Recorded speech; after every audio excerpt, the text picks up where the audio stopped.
ஆசீர்வாதத்திற்காக, பிள்ளைகளுடைய எதிர்காலத்திற்காக, உங்க வாழ்க்கையிலே அற்புதம் நடக்க வேண்டும் என்பதற்காக தேவன் என்னுடைய வாழ்க்கையிலே கிரியை செய்ய வேண்டும்.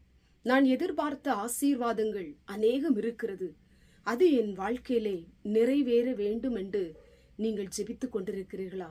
இன்றைக்கு கர்த்தருடைய வார்த்தை உங்களை பார்த்து சொல்லுகிறது. சங்கீதம் 67 அதனுடைய 6வது வசனம், எங்கள் தேவனே எங்களை ஆசீர்வதிப்பார். நீங்கள் ஆராதிக்கிற தெய்வம், நீங்கள் நம்பியிருக்கிற தெய்வம், இந்த வசனத்தை ஒவ்வொரு நாளும் வாசிக்கும் பொழுதும், சத்தியத்தை கேட்கும் பொழுதும், செபிக்கும் பொழுதும் உங்களோடு கூட இடைபடுகிற அந்த பரிசுத்த தெய்வம், அந்த உண்மையுள்ள தெய்வம், அந்த ஆண்டவராகிய இயேசு கிறிஸ்து உங்களை ஆசீர்வதிக்க போகிறார். மனம் சோர்ந்து போனீர்களா? உடல் தளர்ந்து போனதா? ஏதோ ஒரு கவலை உங்களை வாட்டி கொண்டிருக்கிறதா? ஏதோ ஒரு வார்த்தை உங்களை உடைச்சு கொண்டிருக்கிறதா? காத்திருந்துட்டேன், நான் எதிர்பார்த்தது நடக்கலையே, ஏன் என்னுடைய வாழ்க்கை சோர்ந்து போயிருக்கிறது? பல பிரச்சனைகள், பல பாடுகள், பல நிந்தனைகள், பல அவமானங்கள் நடுவிலே நான் வாழ்ந்து கொண்டிருக்கிறேன். எனக்கு ஒரு ஆசீர்வாதம் ஆண்டவர் தரமாட்டாரா? என் குடும்பத்துக்குள்ள, என் வேலையில, என் பிள்ளைகளுடைய எதிர்காலத்துல எனக்கு ஒரு ஆசீர்வாதம் கிடைக்காதா என்று சொல்லி சோர்ந்து போயிருக்கிற உங்களை பார்த்துத்தான் கர்த்தருடைய வார்த்தை சொல்லப்பட்டிருக்கிறது.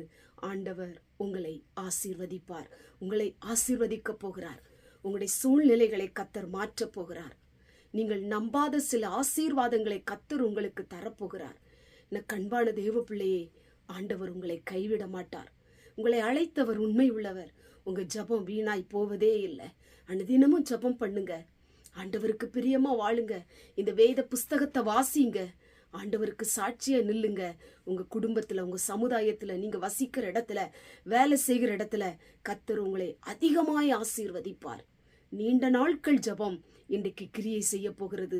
நீங்கள் ஆசீர்வதிக்க போகிறீர்கள். கர்த்தர் உங்களுக்கு அற்புதம் செய்ய போகிறார். கண்களை மூடி ஜெபம் பண்ணுவோம். எங்கள் பரிசுத்தமுள்ள நல்ல பிதாவே, கேட்டதான வசனத்தின் மூலமாய் உடைய பிள்ளைகளை கர்த்தர் ஆசீர்வதிங்கப்பா.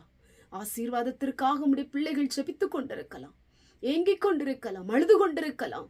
இன்றைக்கு எந்தெந்த காரியத்தில் ஆசீர்வாதம் வேண்டும் என்று உடைய பிள்ளைகள் ஜெபிக்கிறாங்களோ அதிலே ஆசீர்வாதத்தை கட்டளையிடும். இயேசுவின் மூலம் ஜெபிக்கிறோம் பிதாவே, ஆமென்.